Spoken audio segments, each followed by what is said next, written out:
Today we're going to do something a little bit different. So, welcome to the Dev Kitchen. I think I've settled on that as the name, but we're going to be grilling some elote steak tacos. We're going to start by grabbing our steak. We're going to season this and then we're going to let it get up to room temperature, just because that'll create a more even cook. The grilling is going to be a little bit precarious, but most of it's going to be done inside. That being said, I'm going to season this and I'm going to have to put it in the microwave because I trust none of my pets to not steal this directly from the counter. This is going to be a simple seasoning in this. We're going to throw some pepper and some salt, and a few of them I'm going to throw a new spice rub I have, but I'm leaving that out as part of the recipe because I haven't tried it yet, so I really want to make sure I like it before I can recommend people buy it. Get a little bit of salt on these, just some garlic salt. You'll notice I don't use a lot of regular salt. I've mentioned before, like my wife doesn't really like sodium. We try to keep that a little bit lower, so I use something that already has a bit of a mix. And then on a couple of these, I'm adding a smoky honey habanero, just to see if it's good. All right, now we're gonna let those rest in the microwave because my pets will 100% steal this. All right, we've got our grill warmed up to a medium high, and we're gonna throw some corn directly on the grates. Now you're probably thinking, wait, isn't that going to char it up? And yeah, that's the idea. We're here today to grill this and get a good char mark, and I'm gonna go in and grab an onion and throw that on there too, so that can get a little bit of a char. All right, well, we've got our corn charring. Let's make the rest of the elote mixture. I'm going to start here with this jalapeno.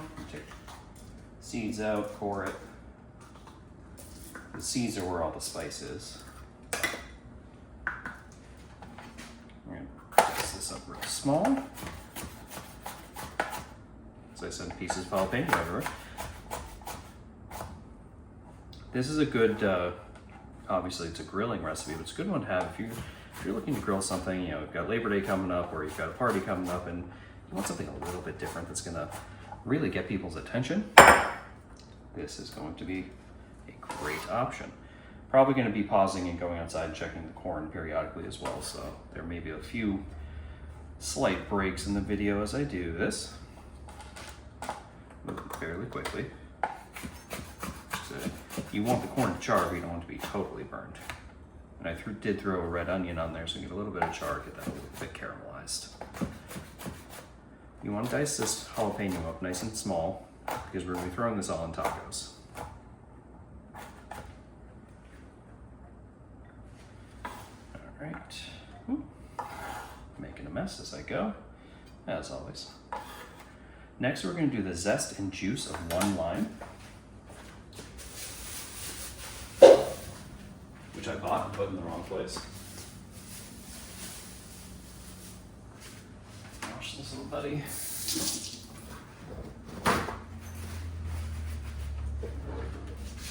Zester.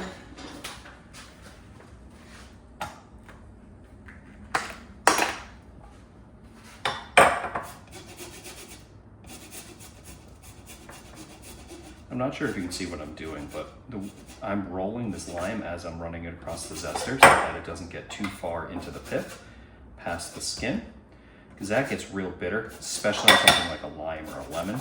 So you're really going to want to make sure you don't get any of that white bit. And since I did the equator of the lime per se, I'm just going around and picking it up and checking as I go. So zest. Juice it.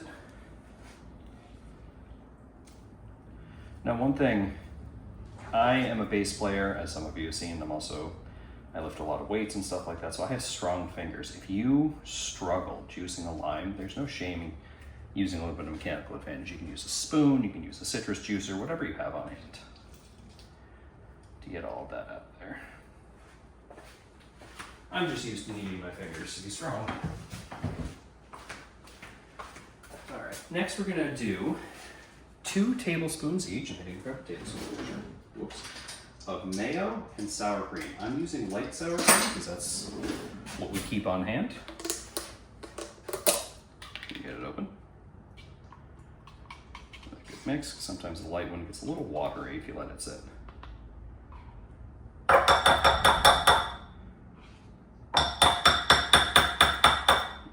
2 tablespoons of sour cream, now 2 tablespoons of mayo. Hopefully there's enough in here. If not, I did buy more.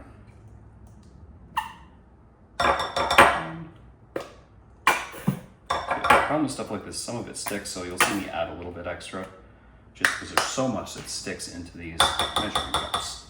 Put that in there. We're going to do 1/4 cup of fresh sliced cilantro.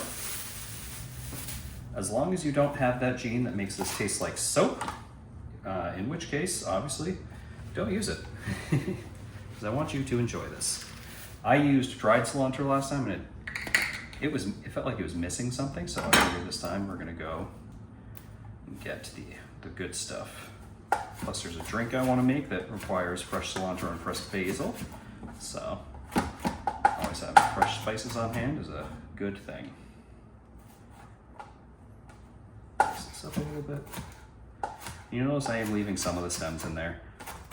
There's a little bit of a slightly different flavor in there. But if you find the texture to be off-putting, then go right ahead and just try to use the leaves. That leaves a little peaked, that whole stalk actually.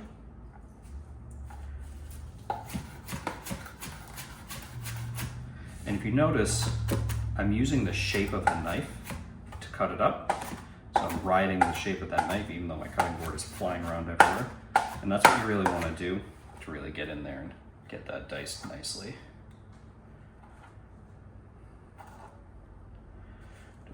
More. 1/4 cup of fresh cilantro.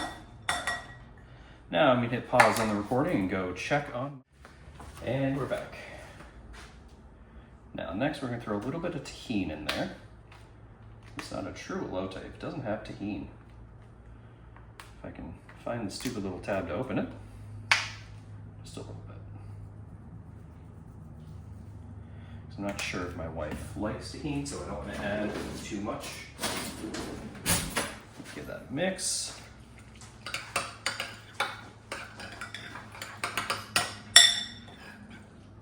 And that's just going to sit until our corn and our onion is ready.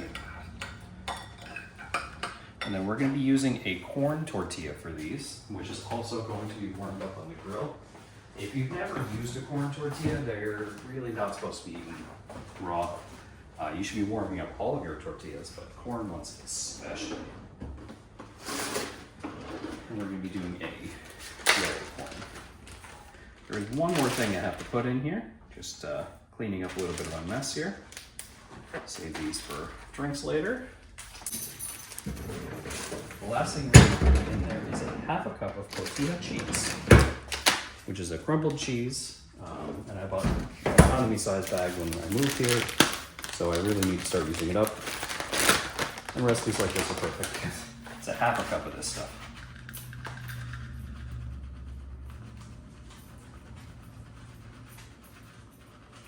If there's a little bit extra, that's great, because I really need to use this up, like I said. So throw that in there and mix that in.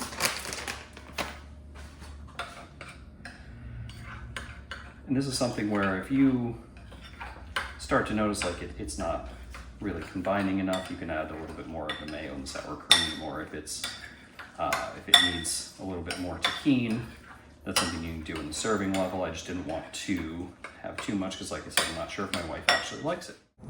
All right, let's see how we're looking. Obviously, I came out and flipped them, rolled them, I suppose. Looking nice and charred. Want to make sure we get a little bit more char on every side. Just because that charred corn is going to give it a little bit of more sweet flavor. Onion here. That guy's probably good to come in a minute. And yeah, these things will be getting incorporated. Obviously, when you're cooking them, you're going to want to wait after they're done because it's really hot to handle. And you're going to add it to that mixer. All right, you see that nice steam coming off that corn. It's got a nice char on it. Tomato. Onion has a little bit of char. So we're going to go back to our grill. We're still going to be at a medium high. I'm leaving it open for a second just because it got a little hot. We're going to start adding our steaks. Now, I'm using a thin cut sirloin, which means there's not a lot of fat. And because they're thin, these are going to cook very quickly. So you're going to want to watch these. Also, don't touch a hot grill. But you're going to want to watch these bad boys because they will cook up so fast. If you're looking for something with a little bit more marbling, ribeyes work well. And again, as long as you get something that's too thin sliced, you should be all right. Last one on there. All right, turn the right side just about all the way down, so we're going to throw these tortillas directly on the grates and warm them up. Probably going to end up throwing a couple on top as well, just because they are, you know, running out of space. Oh, that one just broke in half, so I'm going to get another one. And these you'll have to watch because they will char up pretty well. So they are corn after all. 1, 2, 3, 4, 5, 6, 7. I should have 8.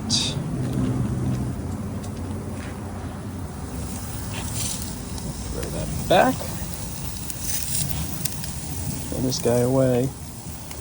And yeah, now is the waiting game. You want to make sure that your beef is fully cooked. You want to make sure that it's not overcooked. You know, cook the way you like it. Probably for this, a good solid medium, just because it's going on a taco with a few other things. You don't want it to be overdone.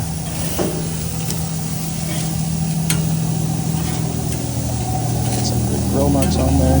See some corn silk on one of those pieces, which is kind of funny.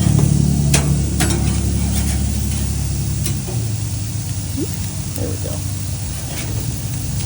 As you can see, some of these are already getting kind of charred and dark. This is going to cook very quickly, so you have to be careful and pay close attention, which is why I didn't do anything else and go back inside after I had these going. And you can also see that one of the tortillas is starting to brown up, so we're just going to flip those bad boys.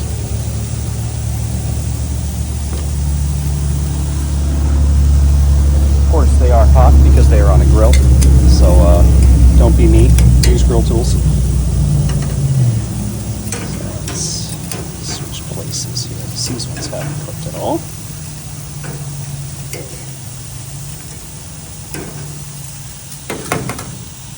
Sometimes things are easier by hand. But again, I do not recommend doing things entirely by hand when there are tools for that.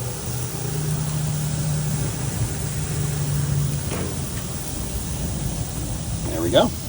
And now we're almost done and almost ready to assemble. Check. All right, as you can see, we've got our freshly grilled veggies and tortillas. Tortillas have a nice color to them. Veggies a little bit chop up here.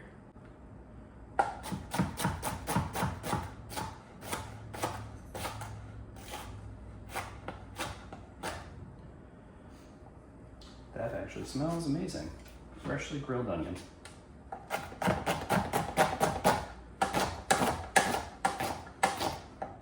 Still a little warm, so I don't want to add it to the sour cream mixture just yet.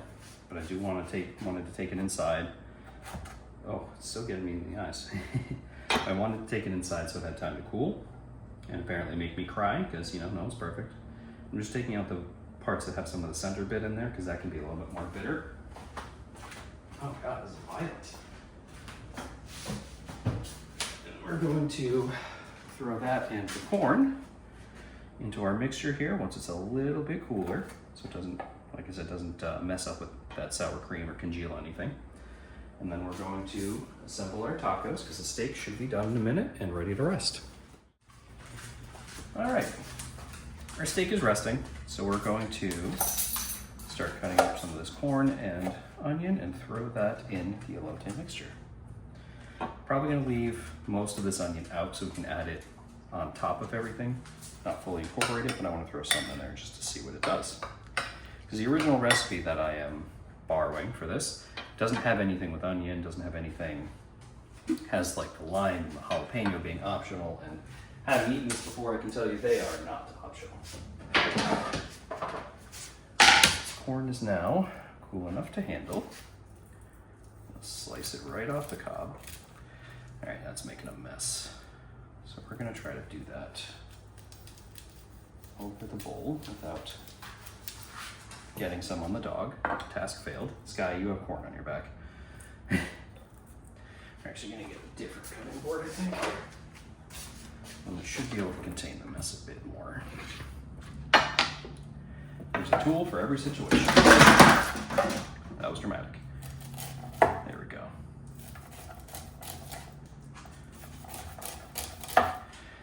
Speaking of which, they do also make tools specifically to remove corn kernels off of cobs. I don't have one. I find that to be a little bit unnecessary. And I say that and then started making this. So, you know, do what you got to do, right? So I'm just gonna get as much of that in there as possible, and, you know, make a mess. I am a hot mess today, but hey, we're here to learn, right? Get more of this in there.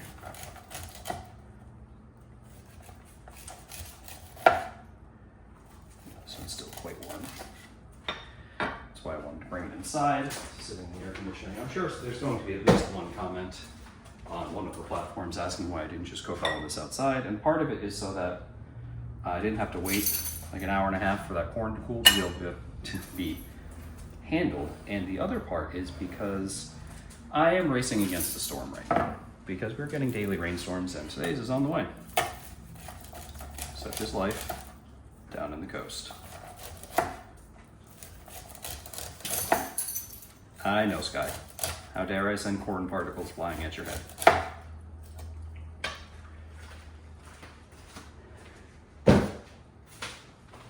Obviously, this is the least exciting part about cooking something like this. You're just stripping some corn kernels, throwing them in a bowl, and then you're gonna stir everything up. But here we go. The last one.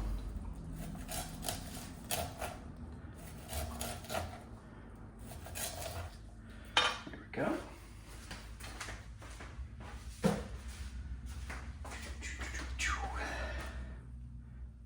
So, time to be that obnoxious YouTuber. If you guys are liking this, if you guys are liking what I'm doing, if you have any suggestions, if you have anything you want to see, if you have anything you think, you know, I'm not doing right, let me know. Throw a comment down there. Let me know what you think. If you've tried any of my recipes or you're looking for alternatives, like if you need to make a substitution, let me know. I'm more than happy to help you with that. I would have used a bigger bowl, but the size bowl I wanted to use is currently occupied, and the next size up from that is absolutely gargantuan and obnoxious. So I'm focusing as much as possible to not make an absolute mess. All right. There we go. We got the elote mixture for our tacos. Well, if you make this and you find, oh, it needs a little bit more texture. It needs a little something. Let me know what you use. I would recommend something like maybe, words are hard, something like black beans or even a different kind of onion, just not grilled, because I know red onions can be a little bit powerful. That's why I grilled them.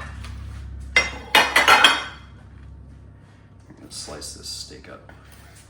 Nice slices.